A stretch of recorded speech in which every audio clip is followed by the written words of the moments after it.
Business diversification and expansion is a key growth strategy which permits all people of all abilities, regardless of background, to demonstrate their skills and abilities in a variety of different industries. For Terry Dry, he has more than 25 years of entrepreneurial experience, and he knows a thing or two about creating an equal playing field for everyone to thrive. He describes himself as a future facing marketer, entrepreneur, strategic advisor, CEO, and coach who has grown, founded, and reinvented businesses for more than a quarter century now. As the founder of the Future Proof Advisors, he specializes in advising mid-market businesses and their executive teams on how to transcend barriers inhibiting growth and progress to achieve bigger and better results. He joined me this week to discuss his business journey, the state of small businesses, and so much more. I'm Kevin McShann. Let's have this conversation.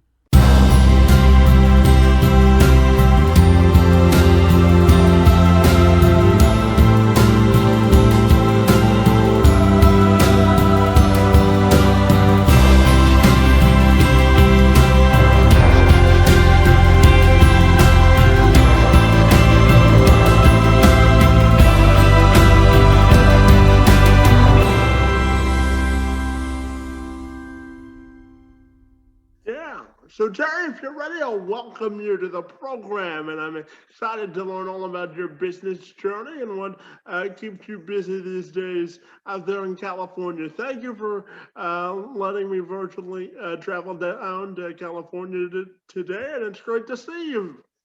Great to see you too. Terry, just before we dive into our discussion today, I'm curious to get your thoughts on the impact women have had on your life, because, as you know, March is International Women's History Month.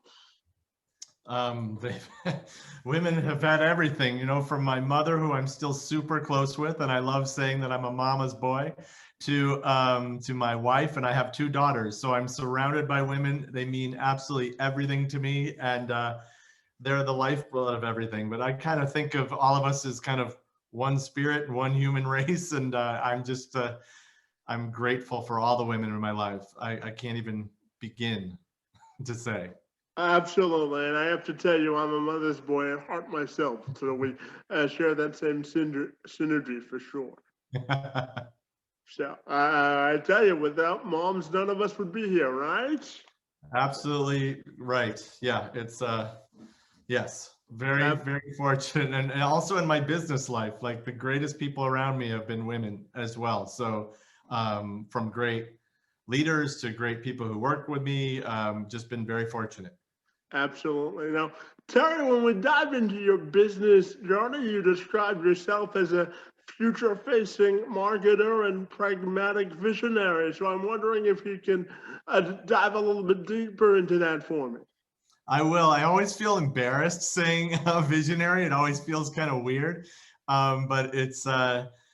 I've always been focused on the future. I've always seemingly had this ability to kind of see what's coming. And it took me till I was in my 40s to kind of accept, okay, maybe I really do have this, you know, maybe that's a skill that I have, because I can see things coming around the corner, from when I was in the music business to seeing what digital was going to do to it, to starting a social media agency way before people even called social media social, to new strategies forward, from business consolidation to new businesses. It's just kind of been my thing. So I like having vision, but I also like to add a level of pragmatism to it. So I'm not so out there as like a futurist or a future person that it's not applicable or doesn't make sense to people. So I try to dumb it down primarily for myself, because I'm not the smartest guy either. Well, it's always good to surround ourselves with smarter people, isn't it? Totally. I would be nowhere without that. Absolutely. And now I know you're the founder of Future Proof Advisors, where you advise mid-market businesses and their executive teams on how to overcome barriers. And Terry, I live my life through a saying that I've kind of coined as inclusion is the gateway to independence. So I'm curious to get your thoughts on how you help companies eliminate barriers to success. Yeah, I think I love your slogan. I have kind of my own little slogan on that, which is when it comes to barriers, which is change is inevitable, but struggle is optional. And I like to work with entrepreneurs and people who kind of embrace this, oh, change brings me this limitless opportunity. And and that's what change can represent. And so that's kind of where I try to go with this company. And it was born out of what I wish I had had when I had started my first company, 15, 20 years ago, which is kind of creating this outsourced board of superheroes, of mentors, of people who could really help get a company go further faster. And that's kind of how I looked at it. Almost like if you know comic books, like the Justice League of America, and if you could Absolutely, yeah. walk in and go, I need that superhero for M&A, and I need that superhero for operations. I need that person for business development. And I've kind of amassed this crew of like really special, talented, sort of C-level talent. And we all kind of share this mindset of how can we help the next companies? How can we help the emerging mid-market companies go further, faster? And I identified this gap that I believe exists, which is the big Fortune 500s have the huge consultant firms, and then every startup has all sorts of people who want to advise them because they're looking to jump on to like the next Facebook, the next Snapchat, the next whatever. And there's this kind of gap in the middle of the future, really, the middle market emerging companies, the next step companies. And I wanted to be helpful to them because that's who I was. And so we set ourselves up as like, I almost call it like their secret weapon, their guide, their confidant, and they're confidant, and we're people who've been through the good and the bad, and we practice what we preach. Absolutely. And I know that you practice what you preach by starting your own businesses and Yeah. sort of giving everyone a chance to show their skills and abilities through diversity. And I know that you have over 25 years of business experience. So I'm curious to get your thoughts on the importance of infusing individuals with disabilities into the workforce.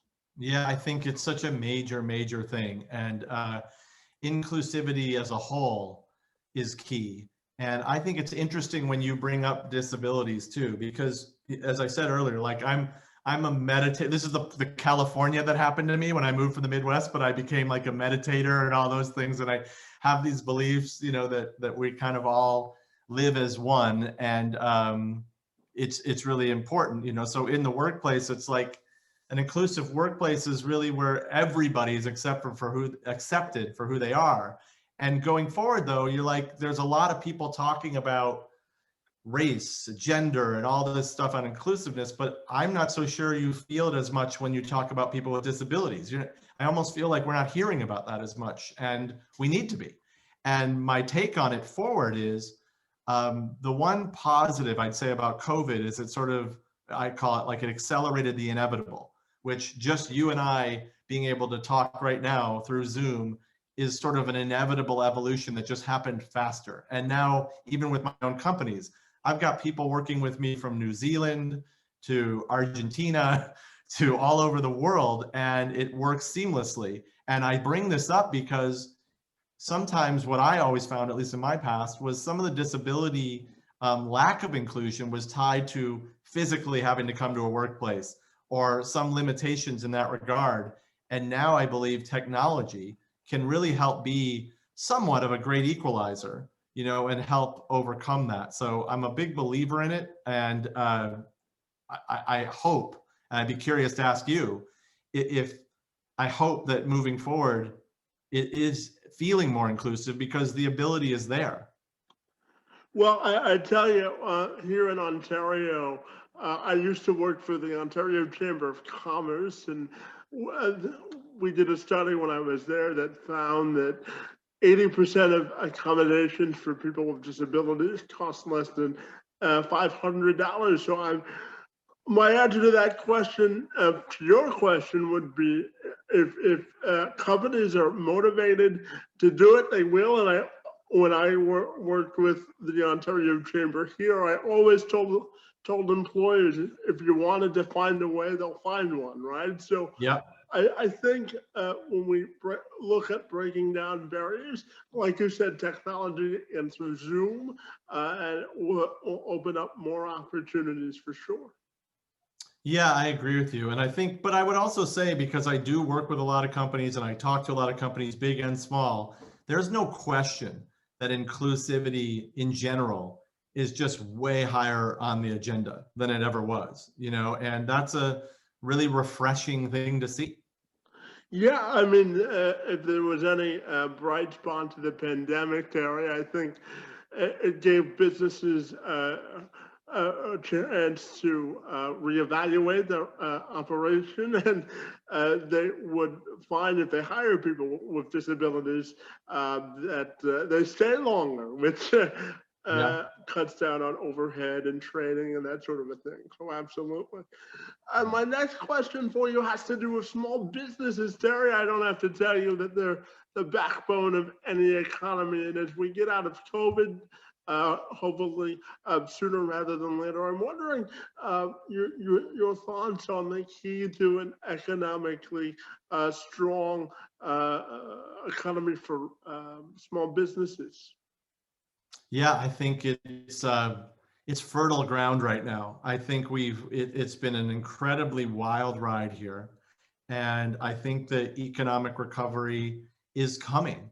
It's just a really strange situation when you see the stock market where it is, as high as it is, and then you see all that's going on. I think anywhere, I would be curious in Windsor if it's the same, but here in LA, if I go to kind of like down the main strip here, there's so many boarded up stores, so many things have been closed. It's really sad.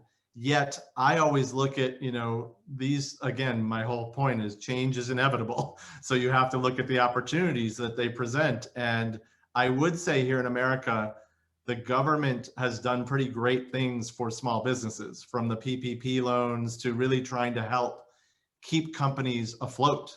And I was joking with somebody yesterday because I was running my small business in 2008 when the economy crashed, and there was no such thing as government help or free money. And I'm like, I would have killed for that back then because I was losing a lot of my own personal money in running my business. So I think that helps. I think the stimulus stuff helps. And I do think that going forward, there's a lot of opportunity for small businesses to come up and change the world. Back to the accelerating of the inevitable. I think a lot of the big companies, it's very difficult to pivot. It's very difficult to adjust. So it creates tons of opportunity for small and mid-sized business. And that's what I've dedicated my career to right now, is helping those companies future-proof themselves and help them grow and take advantage of opportunities. But my belief is we're going to see sort of a new version of the Roaring 20s, and it'll be different, but I think it'll be progressive, and I'm excited for it. Absolutely. And just to answer your previous question about Windsor and Canada, Windsor is uniquely positioned because they're on an international border, right? And a lot of our economy is based on the auto industry, and with people not buying cars because of the pandemic, Windsor has had an opportunity to grow in both the technology and other spaces, because obviously people aren't driving as much because they're staying at home. So I think the ability to be nimble is very, very important, especially these days. I could agree with you totally. And you're reminding me of a story when my brother and I drove from Chicago to Toronto, and we got in a huge snowstorm there and actually slid off the road in Ontario.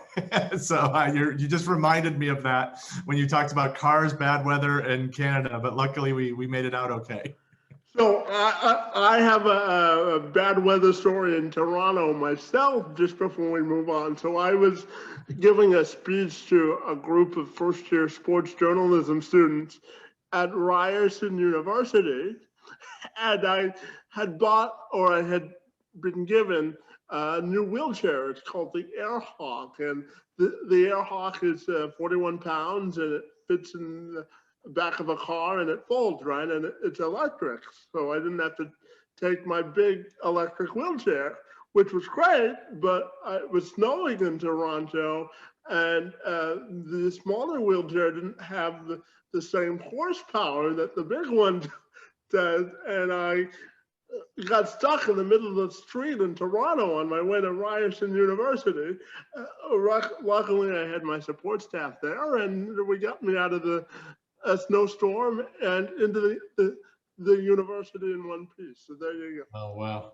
That's my story about getting stuck in the snow in Toronto. But I also want to know about RSVD, one of your digital capacity businesses, and all the good work that you did there. Yeah, that was my most recent venture. So thank you for asking. And I love that story, by the way. And I'm glad you're okay. I'm glad we're both okay from our snow stories. Hence why I live in LA where there's no snow. The RSVD was sort of short for the idea of reserved.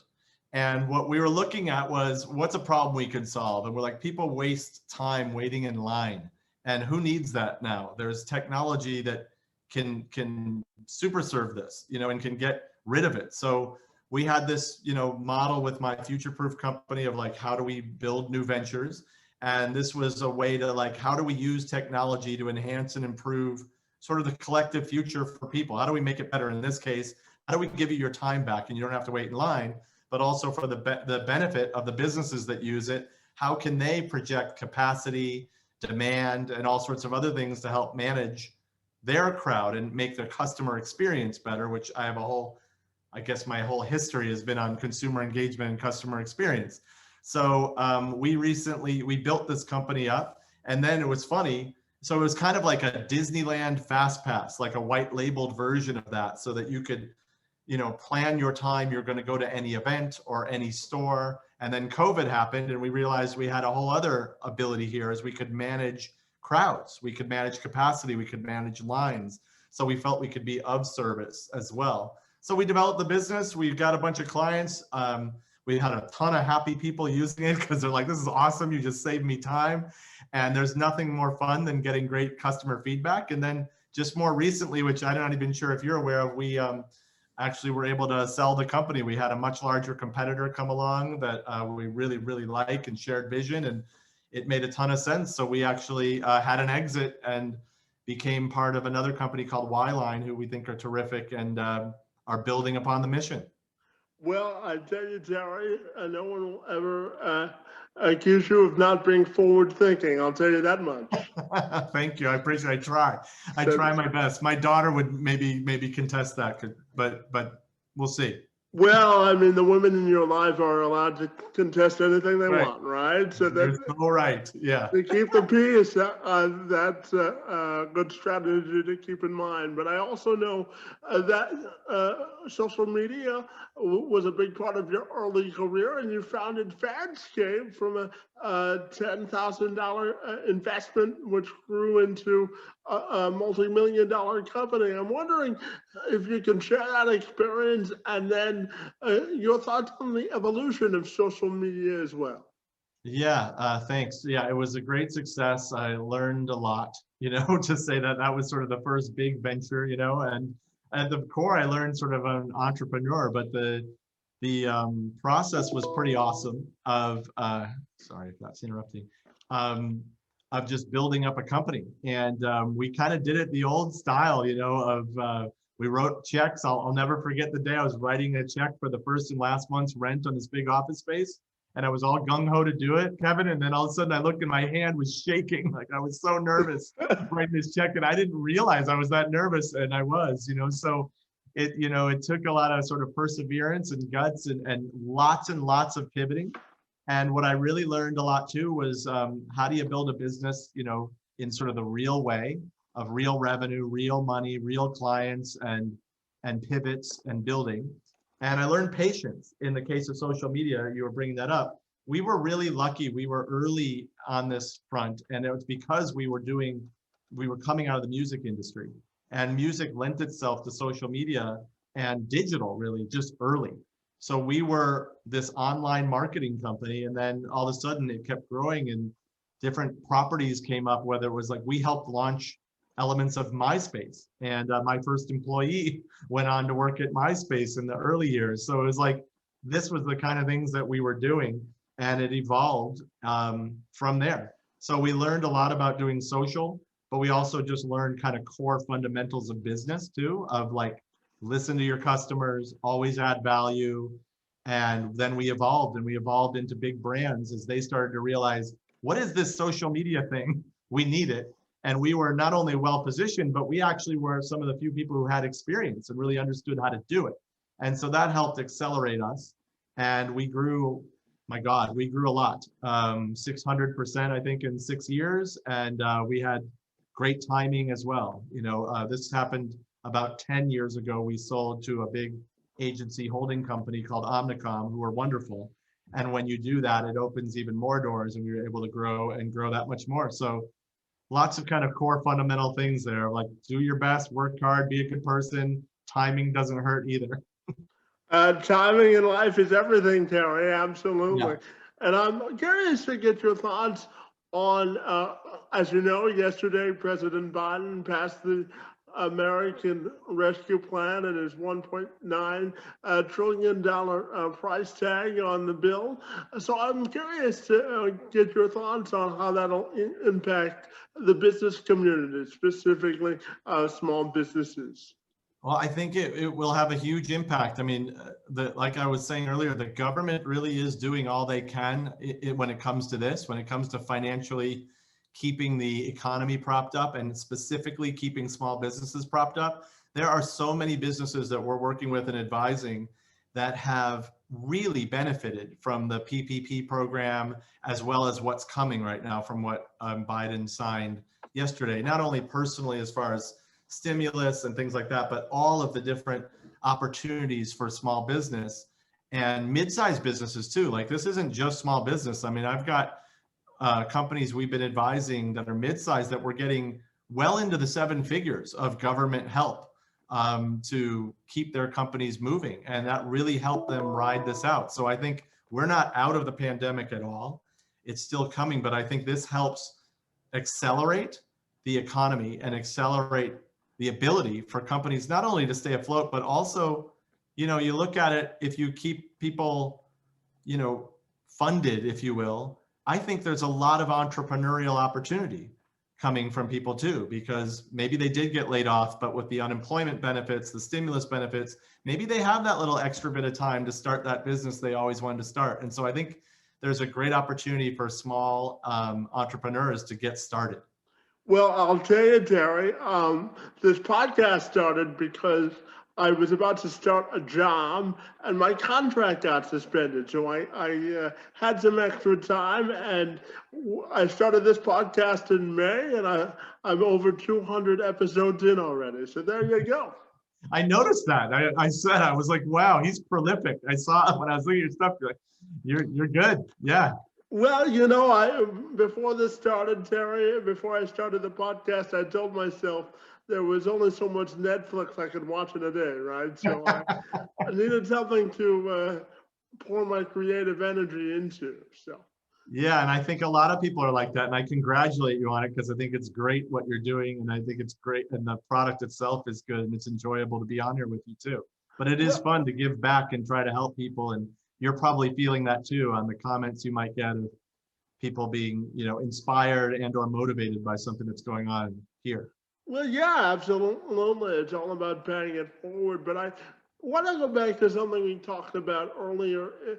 You brought up customer acquisition and engagement. So I'm wondering, as we move forward in this sort of new business community, your sparked me to ask you, what do you think about how the way we engage with customers or consumers is going to change? And how do you think the cost of a customer acquisition will evolve as well? Well, I think if you engage and if you use technology, it's beyond just engaging via personal connection, digital connection, but it's really also about listening. And so many people, as well as businesses, just forget to listen, right? They forget to listen to their customers, they forget to understand them. And if you focus on the engagement piece, which you're talking about, which technology has now accelerated the ability to listen, engage, and understand a consumer, then your cost per acquisition goes dramatically lower. Plus, your lifetime value goes dramatically higher. People just want to be listened to, and people want to be understood. And there's everything from machine learning to AI. There's a lot of technology coming forward that gives you the more of an ability to understand your consumer. And there's really no excuse anymore as a business to not really, get to the DNA of your customers. And by the way, they'll tell you if you just ask. They want to help. And there's just a lot of people still kind of missing that. And it's funny, in some of the companies we advise, even who are really successful with great loyal customer followings, there's still that much more they can do to understand their customer. And that's where I would say, when you start with that foundation, your cost per acquisition is going to go way lower, because your targeting, your marketing, your advertising is informed by that. And it's so much smarter. And I know that living out there in LA, that the Grammys are this weekend, and I know you started your career in the music industry. So I'm curious to ask you about your love of music and how you got started in music. Well, my fantasy growing up in Chicago was I wanted to live in warm weather and run a record company. So there you go. You live in LA now. So. Yeah, so I packed up the car and luckily got into college in LA, and I started hustling, if you will, doing every job I could, from selling t-shirts at concerts to interning at record companies. And I worked my way through, this is the 90s, which I always say, like, that was like the last great decade in music before digital really changed it. But I had great experiences working at big record companies, and I have all the fun stories that go with it. And then I managed bands and did all that stuff. And it was a wonderful time. Music to me is super important. But what I learned is I got to that sort of dream level, and I'm like, wait a minute, it turns out I want to own my own business. I realized that, once I got to sort of that dream job, and I'm like, I like this, everyone's great, but I want to go down a different path. But it was wonderful, and music is still, like, foundationally something that's so important to me and to my family. So what has been keeping you interested in music this year? What are you listening to these days, Bonnie? Well, now it's fun because I have a 6th grade and a 4th grade daughters, right? So now it's so much more fun to, like, they keep you updated. Yeah, it's totally right, because all of a sudden I got out of it. All of a sudden I'm like, I never thought there'd be a day where I didn't know every artist, in the top charts, but that happens when you get older. And now it's so much fun with my daughters, but boy, we listen to everything. I think Billie Eilish is really big in this house with my daughter, and Ariana Grande is really big, and Taylor Swift. And I'm loving a lot of the pop music these days. And I love just how music's been evolving as well, but a lot of pop music these days. And I'm trying to turn them on to the Beatles and the Rolling Stones and the British Invasion stuff that I think is so cool. And then artists like U2 and stuff like that. So slowly but surely I'm working some of my stuff in. Well, diversity comes in all forms, doesn't it? No question. Yeah. We just had, well, you're near Detroit. We just had Motown night where Daddy, that's me, tried to turn the kids on to Motown. So it was a lot of Temptations, Supremes, Stevie Wonder. So that was really fun too. Well, my dad's originally from Detroit, so I grew up on Motown music. I love that stuff. Absolutely the best. Yeah. So I'm curious, as we wrap this up, Terry, I'm curious to ask you if you've given any thought to your personal or professional legacy. What do you want to be most remembered or defined by? It's such a nice question, and it freaks me out because it makes me think I'm old if anyone's asking me that question, but I guess I am middle-aged. But my kind of mantra is, like, I always just want and hope that anyone or anything that I come in contact with, were impacted for the better. that I was able to make their day better, their business better. And that's really what I want to do. I like being kind and helpful and bringing value and giving back, but I always hope that everyone and everything I touch was better off for it. Absolutely. And if people want to get connected with you, Terry, what's the best way they can accomplish that goal? I guess the easiest way is probably through LinkedIn. Terry Dry, I'm right there, easy to find. Or you can always send me an email, I guess, at Terry, Terry at futureproof GRP, short for group, Terry at futureproofgrp.com. But LinkedIn's probably the easiest way. Yeah, and we connected on one of these new social media platforms called Matchmaker, which makes my job as a podcaster a whole lot easier. Yeah, it was really cool. Yeah, I agreed. There's so many different ways to connect, but yes. Yeah, I always tell people that life is a constant game of connection, right? Absolutely, yeah. Hey, Terry, I really want to thank you for a fun and engaging conversation and for taking my questions this afternoon. It's always great to see you, and I want to thank you for your time. It's most appreciated. Thanks, Kevin. I feel the same way. I appreciate you reaching out to me, and I appreciate the time, and it's just so nice to chat with you here. And stay warm. We're about a week and a half away from baseball, which makes me very, very excited. Awesome. Is that Tigers or Blue Jays? Sadly, my Canadian friends are not going to be happy with me. I've been a Tigers fan for a very long time. Fair enough. I kind of got groomed into that and being a Lions fan. So it's one of, on sports radio around here, Terry, we're being told to embrace the rebuild with all four of our four major sports teams, because it's a rough time to be a Detroit sports fan these days. That's true. I'm thinking about that. That is true. But you'll come out of it. That city's had a ton of success, so I know it'll be all right. Absolutely, Terry. I want to thank you for your time and for being here today. It's most appreciated. Thanks, Kevin. Stay in touch. I appreciate it all.